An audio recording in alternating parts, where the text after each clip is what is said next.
Hey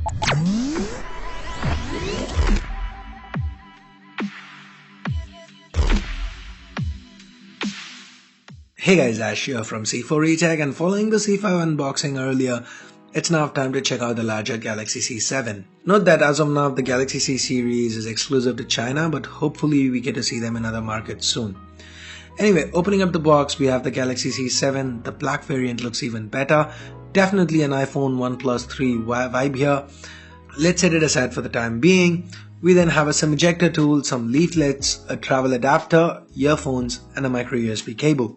Let's now peel the plastic off. The C7 looks very premium, but the design kinda feels derivative. The back resembles this phone a lot, and the front kinda reminds me a little too much of the iPhone 6 Plus. But the resemblances apart, I really like how premium this phone feels. Anyway, let's quickly take a look at the placements. To the back, we have a 16 megapixel camera with a dual tone dual LED flash, followed by the Samsung branding. To the front, on top, we have an 8 megapixel shooter, earpiece, sensors, Samsung branding. That's followed by a 5.5-inch display, and at the bottom we've got a physical home key flanked by capacitive keys that are backlit. The home key has a fingerprint scanner built in. This is a passive scanner, meaning you have to press the home key to get it to scan your fingerprint. It is a little slower than scanners on phones from other manufacturers, but it is reasonably accurate and you should get used to it without any issues. To the bottom we have a 3.5mm headphone jack, the primary microphone, a micro USB port, and the speaker. The volume rockers are present to the left. There's a secondary noise cancelling microphone up top, and the power button sits to the right along with a tray. This tray can take either 2 SIM cards or a SIM and a micro SD card. Samsung's also kept the C7 relatively compact for a phone with a 5.5-inch display. It's just 6.8mm thick and weighs in at under 170 grams. It's slick, but it's not built for single-handed usage. At least not all the time. Anyway, talking about the display, the C7 sports a 5.5-inch Super AMOLED HD display. The resolution is Full HD, meaning a pixel density of over 400 pixels per inch. That's quite sharp, and being an AMOLED display, the colors are punchy. Samsung does let you choose a more accurate and natural option if that's what you want, and the deep infinite blacks mean great contrast. Now underneath the hood, the C7 is powered by the new Snapdragon 625 chip. That's 8 Cortex-A53 cores clocked at 2 GHz each, coupled with an Adreno 506 GPU and 4 GB of RAM.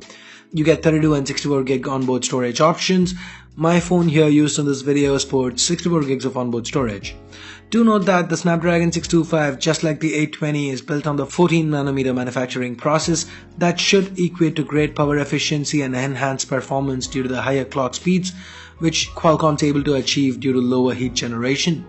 And all this has turned out true based on the implementations of the 625 that I've tested out so far, so I'm quite hopeful that the C7 will perform well. Anyway, this phone runs on Android 6 Marshmallow with Samsung's TouchWiz UI on top. Unlike the C5, I faced no issues with preloaded apps here.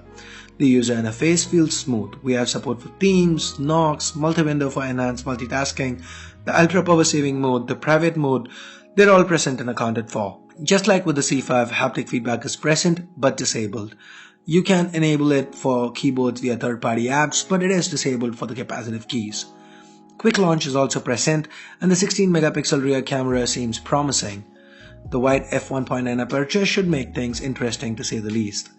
The shutter response is fast. The Pro mode is again depreciated with just the basics. The video is capped at 1080p 30 fps.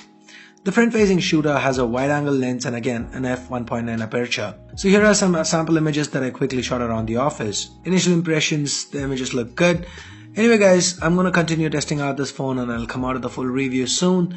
The C7 retails for about 2600 yuan in China. That's about 26,000 rupees or $390, and that puts it right in the OnePlus 3 territory. I feel Samsung's kinda pitting this as a OnePlus 3 alternative. Yeah, the Galaxy C7 doesn't have the hardware underneath to compete with the OnePlus 3, but for those who want a phone from a tier 1 manufacturer at this price but don't want to compromise on looks or the build, the C7 might just make sense. Anyway guys, I guess that's it for this quick unboxing, and hands-on, I'll have more for you in my full review. Give this video a thumbs up if you liked it, vote it down if you didn't, and for more videos like this including the full review, hit that subscribe button down below. Do share this video with your friends and followers if you can, and follow me on C4eTech for my weird and crazy thoughts on everything tech. So thanks a lot for watching. This is Ash here from C4eTech signing off. You guys have a great day. Bye bye now.